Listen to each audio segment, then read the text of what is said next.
I feel when a couple is struggling to conceive, it can feel isolating. Imagine a group of friends from uni. You got out of school, got into work, and your mind is about starting a family.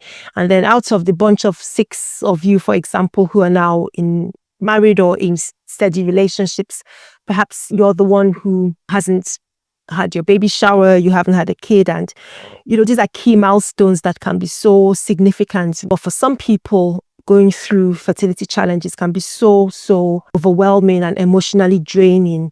A complex journey, but how can we make the approach simpler for people to navigate? So I'm thinking about a very clear roadmap for those first steps, because everyone's journey is different, okay?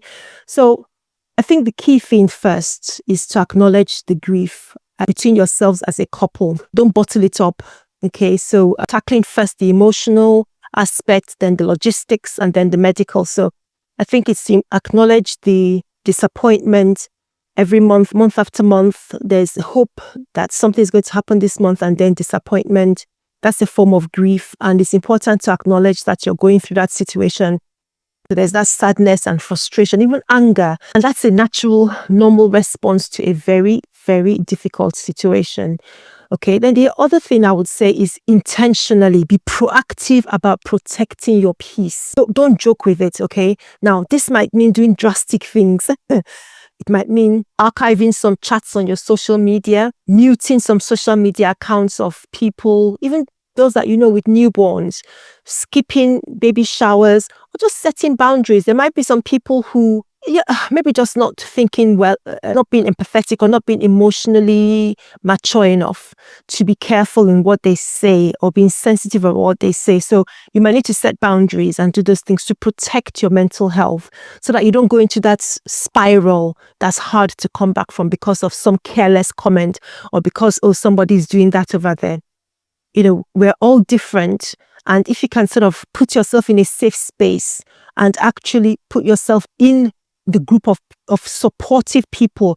And I'm not saying that friends or family who say these things are intentionally wishing you bad. No, it's just that that's not the space that you need at this time. It's not helpful. And it's about dealing with it in a positive, proactive way. And the last thing I'll say in terms of emotional support is about consider joining a dedicated support group. That is people who have also been on the same journey, or people who are trained or experienced in counseling those who have been on that same journey. It could be in person, it could be online forums or groups, but they are the ones who understand or can empathize with the scenario, with the situation that you're going through, with the isolation, and they can provide some validation. Sometimes that's really much needed, and that can help you take the next step, help you get the next month or the next couple of months that you need to along the journey. So infertility, I'm saying, is not just a female problem, okay? We have to look at both partners right from the start. Remember that when we're looking at causes of infertility, it's split in roughly 3 equal parts as far as we know. A third is female-related issues. Another third is male-related issues. Then there's another third for both of them, or causes that we don't really know or cannot explain. But there's some common threads, and I think managing your emotions, gaining knowledge about the different tests that you need to have is really important. That would be my sort of last batch of tips. Get yourself organized. There's a lot of information that people are going to be throwing at you. Get your results, appointments, put them in one place, get things filed away so that you can easily refer to them as and when needed. And then get yourself ready for having the conversation. Don't leave it too long. There's a video I have, I can't remember what it's called now, but I was specifically looking at when you should be speaking to your doctor about fertility issues. So we say that the rule of thumb, if you like, is that if a couple have been having unprotected intercourse 3 times a week for 12 months, then no pregnancy has happened, then we would consider infertility. We will consider investigating for infertility, especially if you're under the age of 35. So we're saying that within 12 months, any ordinary healthy couple having sex at least 3 times a week for 12 months should fall pregnant.